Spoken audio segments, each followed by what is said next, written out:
His career was supposed to be over. Mekhi Becton was a bust. He's a bust. He's a bust. He's a bust. He's not going to play football. No. He was pushing 400 pounds again. He's just too big. He looked gassed. He was throwing up. The Jets are better off without Mekhi Becton. Mekhi has walked in this building and he has taken every single punch you can get from every which way. He's got videos of him vomiting and people are throwing shade. He wore a shirt that reads "Big Bust" with fat, lazy, injury-prone, out of shape printed all around it. This was the best comeback in the NFL this year, and nobody's talking about it. Welcome to the untold story of Mekhi Becton.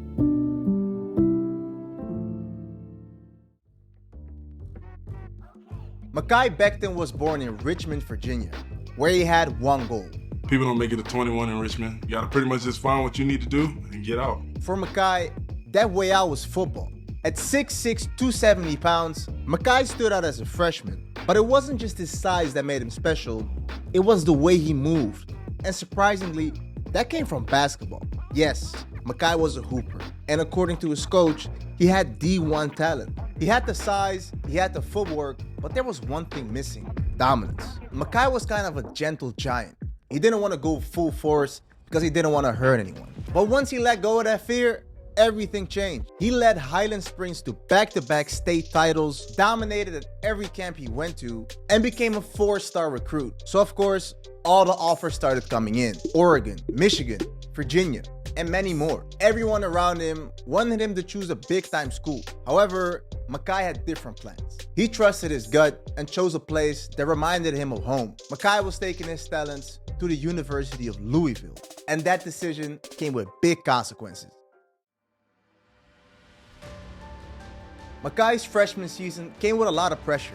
He had to protect one of the best quarterbacks in the nation, Heisman winner Lamar Jackson. But Mekhi didn't fold. He shined. Through his first 4 games, PFF graded him as the top freshman in the country. But in his sophomore year, things started to go downhill. Louisville went 2-10, and head coach Bobby Petrino was fired. Mekhi had a good season, but he didn't live up to the expectations. So criticism followed. You're lazy. He's out of shape. He's overrated. But he used it as fuel. A new coaching staff came in, led by Scott Satterfield and O-line coach Dwayne Ledford. Mekhi saw it as a fresh start, and he told Coach Ledford, "I want to be the best tackle in the country." And that's when Mekhi became a monster. He didn't allow a single sack, made first team All-ACC, and became one of the top NFL prospects. It was time for the next step.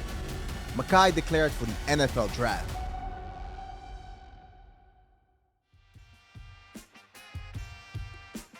Mekhi's combine performance shocked the world. At 364 pounds, he ran a 5'10", which is insane for a guy that size. There was no denying it. Mekhi was a one-of-one athlete. But as always, there were doubters. Scouts questioned his weight and whether he could sustain it at the pro level. An anonymous scout even told The Athletic, "He loves to cook and eat more than he loves freaking football." Mekhi responded on Twitter saying, "Who doesn't love pancakes?" Despite the weight questions, Mekhi's dream was about to come true. He was going to be a first-round pick. The first ever virtual NFL draft is officially open. Hey, Mekhi, it's Joe Douglas with the Jets. How you doing? I'm doing good, Coach. How you doing? You fired up to be a New York Jet? Let's go. I'm ready, Coach. Let's go.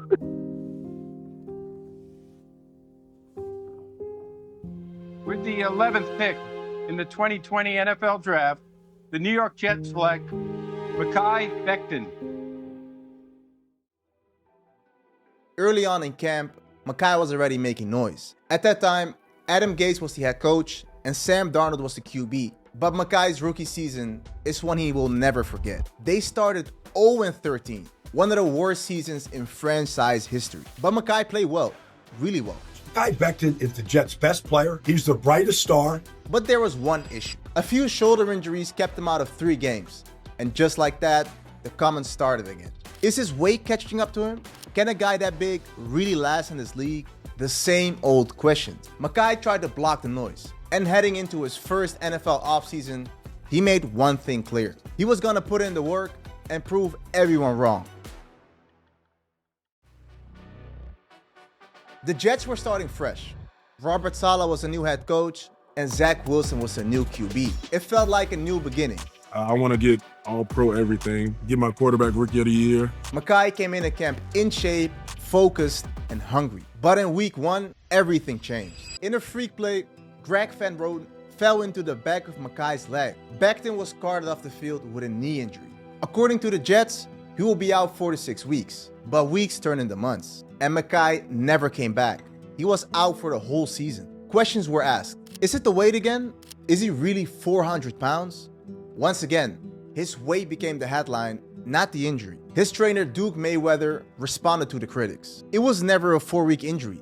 His shit was serious. Even GM Joe Douglas spoke on it. It wasn't Mekhi's fault. The process just took longer than expected. But still, critics kept bringing up the weight. Mekhi responded with a tweet and got back to work. And when the season came around, he surprised everyone. This, our Rich Cimini took this photo at Jets minicamp today of tackle Mekhi Becton. He wore a shirt that reads "Big Bust" with "Fat, Lazy, Injury Prone, Out of Shape" printed all around it. Do you feel like people have kind of written you off already? Yeah, and I don't understand why, but it's all good though. I'm gonna make them eat their words. But there was a new left tackle. George Fant had played well when Mekhi was absent, and it wasn't clear if Mekhi was going to left tackle or George Fant. But in training camp, they made their decision. Mekhi Becton was going to right tackle, and he didn't really like that switch. But like always, Mekhi had a chip on the shoulder.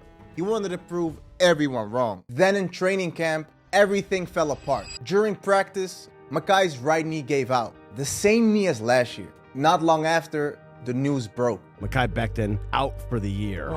It's hard not to speculate that he didn't take this rehab process serious. His weight was an issue this entire offseason. With social media in this world, we dehumanize these athletes in the worst way imaginable. Mekhi has walked in this building and he has taken every single punch you can get from every which way, and he shows up and he works his tail off and he grinds every single day. He's got videos of him vomiting and people are throwing shade, and he's limping and he's doing all those different things, and he's fighting for his family, for himself, for his teammates, for this organization, for this fan base. And then everybody wants to drop him like a wet rag. That ain't the case. We love Mekhi. We appreciate everything he's done, and his ride is not over. His story's not over. Mekhi spoke about his frustrations openly. It made no sense to put me at right tackle. I told him I wasn't feeling right, but no one cared. I limped through every practice until my knee finally buckled. And then he tweeted, "I am a left tackle," which he deleted later on. But the toughest part wasn't the injury. It was the mental battle. And that's when Cameron Clark stepped in, a former teammate and friend who helped Mekhi rebuild. Clark made him switch agents, switch trainers, and even guided him to a mental health facility. But people already labeled him a bust. The Jets declined his 5th-year option. Now heading into 2023, everything was on the line. Could Mekhi Becton make it back, or was his story over? After 2 lost seasons, Mekhi showed up lean and focused. A lot had changed in New York. Aaron Rodgers was the new QB, and there was more competition at left tackle. But Mekhi didn't care about position anymore. He said he'd play wherever needed, which showed growth and maturity. And finally, after 691 days, Mekhi was playing in an NFL game. He gave up some sacks, took a few penalties. It wasn't really the comeback he imagined. But for the first time in years, he stayed healthy. Mekhi played 16 out of 17 games. And after everything he went through, that alone was a win. His rookie contract ended and Mekhi hit free agency. It was time for a new chapter.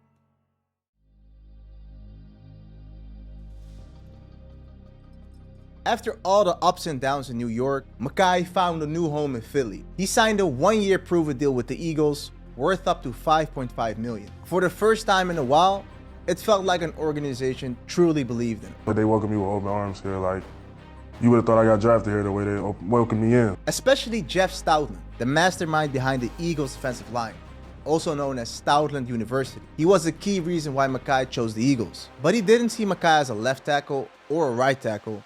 He saw him as a guard. And that's where everything finally clicked. Mekhi dominated, becoming a key piece in the Eagles' powerful run game. But it wasn't just the performance, it was the feeling. Mekhi stated, "I haven't had this kind of fun since my junior year of college. You could say I lost the love for the game, but they brought it back." The Eagles went 14-3, clinched the NFC East, and punched their ticket to the playoffs. Hey man, it's his first time making the playoffs. Hey, you listen to me, mother.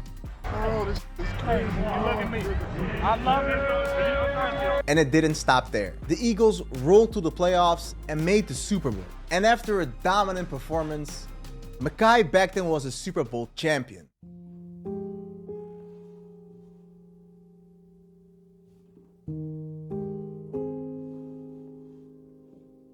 Mekhi stated, "This is the happiest and most emotional I've been since my son being born. I was thinking about all the trials and tribulations I've been through, all the doubters, everybody who told me I couldn't do it. I'm a kid from Richmond, Virginia. People don't make it out of Richmond from where I'm from. I'm not supposed to be here right now. I was doing it for them, for everyone watching back home. There were definitely dark days, but I kept my head down and kept working. Good things come to people who do good things. I put in the work, and now I'm being rewarded for it." Mekhi thanked the organization, thanked the O-line, the city, and especially Jeff Stoutland. Mekhi had proven himself, and now he was heading into free agency.